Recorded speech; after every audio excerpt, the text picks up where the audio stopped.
এইবার ইলেকশনের ভাব দেখে ভাবতাছি বিয়া করুম 4টা রাহো আগে খারাপ পাইব না কি জন্য 4টা করুম কইতাছি শোনার পরে দেখো তুমিও 4টা করবা নিয়ে পাগল হয়ে যাবে।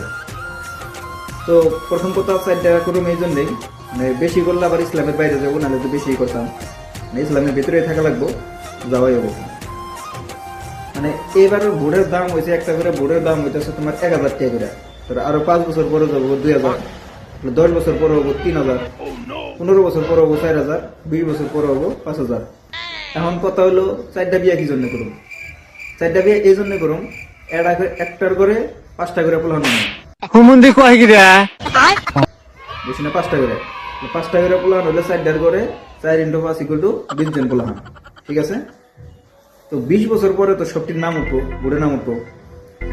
বোর্ডের নাম ওঠার পরে মানে তখন 20 বছর পরে একটা করে বোর্ডের দাম কত হবো? তোমার 5000 টাকা। তাহলে আমার টোটাল প্ল্যান কয়জন? 20 জন। তাহলে 5000 × 20 = 1 লাখ। এক রাতে আমি লাখপতি। এখন কথা হয়েছে ইসলামের মধ্যে যদি আরো কটা বিয়া করার বিধান থাকতো বোর্ডের জন্য আমি করতাম। তাহলে এখন তোমরাই কমেন্ট করে কও বিয়া করার আগে আমার খারাপ হবো? হিসাবটা যদি আগে জানতাম আজকে লাখপতি হইতাম। খুব কষ্ট যে বলো শোনা গো, আমার শুটিয়ে লাল করে দেবো, নোংরা আমি বার করে দেবো।